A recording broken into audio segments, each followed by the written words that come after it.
I don't know that I have time to tell the story, but I can't resist. Would you like to hear this wonderful, terrific, incredible story? Okay. Well, you talked me into it, so I'll tell you the story. I want you to imagine this. Now, imagine on a Saturday some years ago, this was back in the early 80s. Sit back, relax. It'll take me 7 or 8 minutes to tell the story. It's a wonderful sales story. Don't worry about the workbook. Most of it you can read on your own. If you don't finish every page, we'll do it next time. Life is not a matter of quantity, it's quality that counts. So here's the deal. It was Saturday. I had blue jeans on, t-shirt. Hard to imagine me with t-shirt and blue jeans, isn't it? I drove my car over from High Point, where I live, to a neighboring city called Greensboro, North Carolina. Well, good, then this story is going to mean something to you. I drove into a place called Pickard Imports, a car dealership that sells Mercedes and Volvos. I got out of my car, walked into the showroom. There were 7 salespeople there, all standing by the wall. Nobody bothered to talk to me except this one young salesperson. I could see all the other salespeople thinking to themselves, this young guy can't really figure out a good customer. He's obviously new. He's obviously inexperienced. And they were watching his activity. He came over to me and he said, hello, sir. How may I serve you today? I liked him already because most people say, can I help you? No, do I look like I need help? No, I don't need help, but serving, maybe I need something. I said, oh, well, I'm just looking around. He said, sir, let me just ask you a question. He said, sir, what model Mercedes do you own now?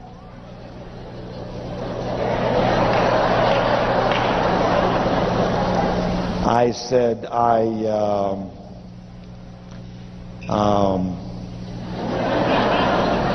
ain't got one. He said, that's funny because you look like a man who would and should have one.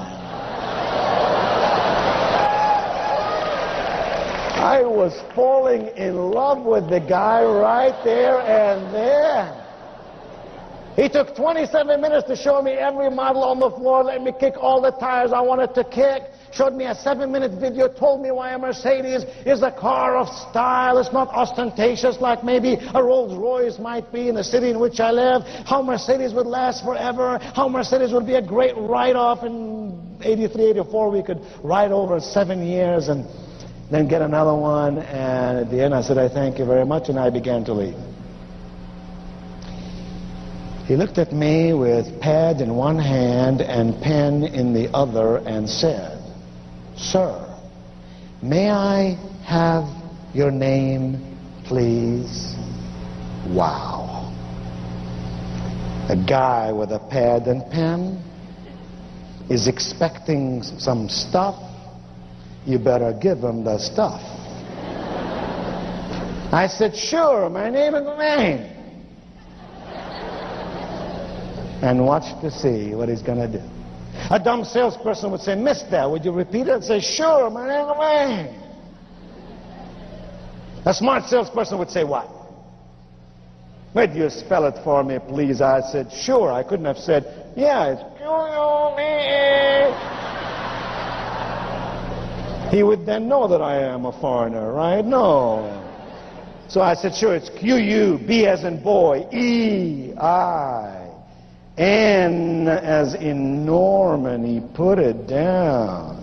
It wasn't but 2 days later he called me up. He said, Mr. Cuban? Gotta tell you, Mr. Cuban, we just got the car you're looking for. Now go back to 83. That was a 450 SEL. He said, metallic blue on the outside, navy blue on the inside. It is a beauty. And he said, Mr. Cobain, or Mr. Cuban, I'm dying to show it to you. I said, dear friend, I'm a very busy man. I travel some 150 days a year around the world. I have no time to really come over and look at a car. He said, Mr. Cuban, just maybe I can bring the car over to you. I said, 3:30 today, I'll be glad to see you, but remember 3:25, you're going to be 5 minutes too early, and 3:35, you're going to be 5 minutes too late. He said 3:30 it will be, and by golly, 3:30 it was. And it was obvious to me that his manager did not trust him, because he came right along with him. Showed me the car, let me drive it around the block. I fell in love with this machine, and I wasn't even going through midlife crisis. I took him to my office and I wrote him a check. In '83, that was $42,000. Same car today, $120,000. He picked up the money, he walked out of my office, he went into the lobby of my office. There were 4 secretaries there, strategically located, one in every corner. In a voice everyone could hear, he looked to me, he said, "Mr. Cobain, I admire you." I waved to all my secretaries to stop working, start taking some notes.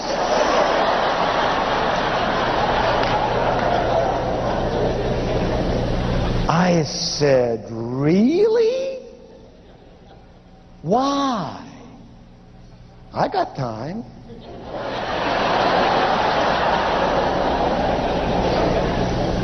He said, "Mr. Cobain, it's not every day I work with a person who's a business person like you. I know what you did today. You did not spend your money. You invested your money in something very worthwhile. I know what you're going to do. You're going to drive that car around. You're going to feel safe. That's number 1. You're going to feel good. That's number 2. You're going to live in style. That's number 3. Oh, Mr. Cobain, I know. You're going to put this car on business. You will depreciate this car over 7 years." Oh, he said, "What America needs are more refugees like you."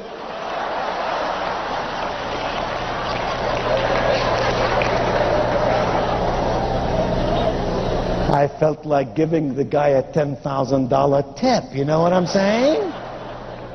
I said, "Oh, well, thank you very much. You honor me with your comments. I really appreciate it." He took 2 steps forward. He stopped. He looked back at me. Now everybody's sitting there taking notes. He said, "Mr. Cobain."